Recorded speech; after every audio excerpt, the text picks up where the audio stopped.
So welcome back. Here we are again. Anna Dakey from Journeys, and I'm a counsellor and speaker, and I'm here today with Chris, who is the Director of Lifelong Leaders and Pastor at Mawson Lakes Community Church.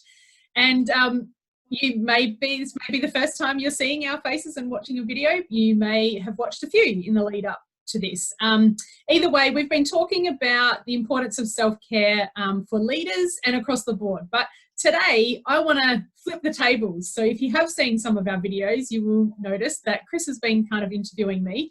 Today, we're going to have a conversation where I'm going to ask Chris about leadership. He's the guru.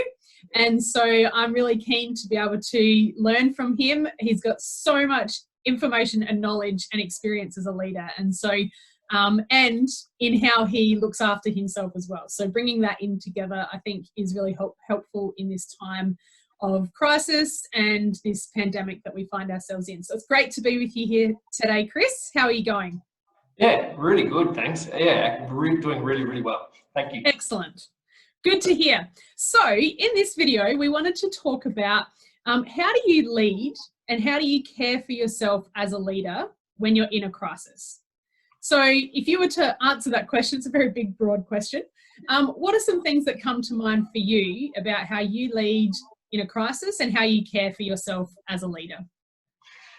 Well, it is a big question, and I'll answer the first part of that first. That's, I guess, the natural order of things. So when this crisis hit, straight away I was like, okay, I needed some guiding things to frame what I did and why I did it. And so in my office at Endeavour College, I rubbed off all my to-dos and all my other things on my whiteboard. And I was like, okay, what am I going to have as my key things? And I came up with 3 questions that I ended up using to guide how I would be as a leader during this time. The first one for me was about love, and I've thankfully had some very good input into my life around this. And so the question was, how do I love like Jesus during this time? Because as a leader, I can get very busy giving direction and going, okay, this is where we need to go and this is what we need to do. But that's not what people need the most from me as a leader. Is what they need instead, the absolute most from me as a leader, is love. And they need not just my love, but they need the love of Jesus in their life. And so, you know, it's a cliche, but it's so true. The big movement of what would Jesus do? So for me was, how would Jesus love, and how do I, with who I am and how I'm built, how do I love like Jesus during this time? So that was my first question, and that's been super helpful for me, and particularly with how I interact with people, particularly because during a crisis, I can get frustrated more easily, I can get irritated more easily. So how do I love like Jesus during this time? And that applied not just for how do I love people, but how do I love myself with that love your neighbour as you love yourself question. So that was the first one.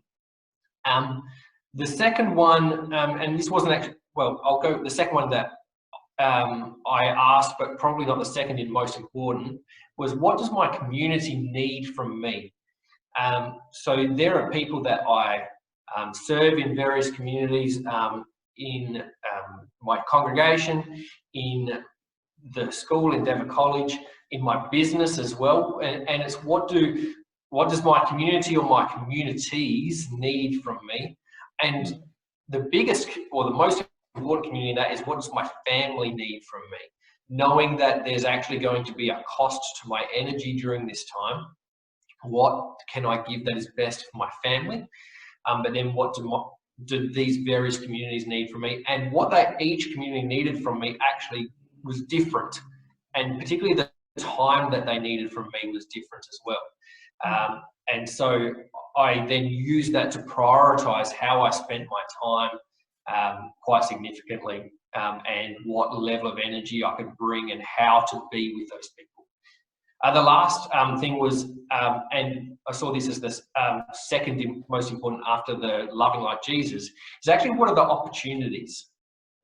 Because when a big thing like this comes along, if I'm just trying to solve problems, I miss all the things, all the opportunities that are placed in front of me, which if I've only got eyes to see them, I'll see them, and that will actually provide the leadership needed, the direction needed for these various organisations. And that was probably strongest in terms of church, and actually in terms of these videos, is that there's an opportunity for me to provide new direction in my church and a fresh way of doing things, and so we've made huge changes as a church because of the opportunities that are here, not just because we had to, but we're going, okay, we not just have to, but we want to.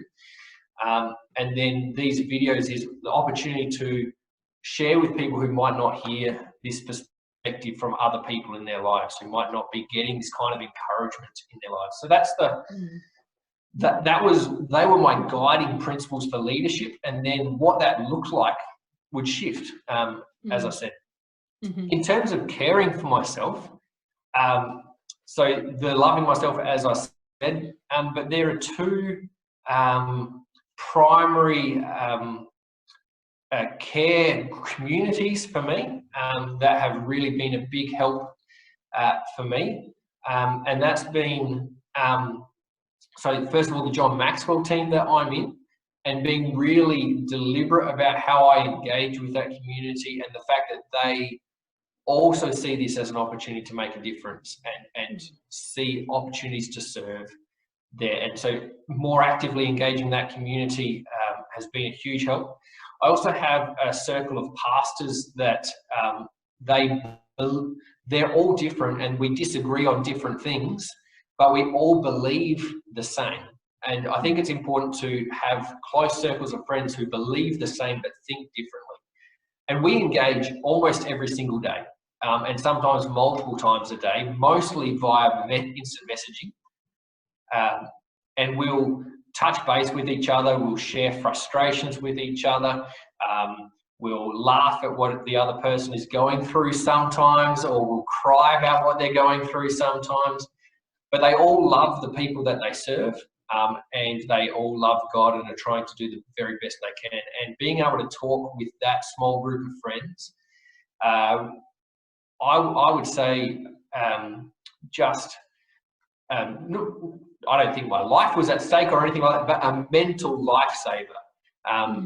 That every time I engage with them, that to release load with them and to share what's going on.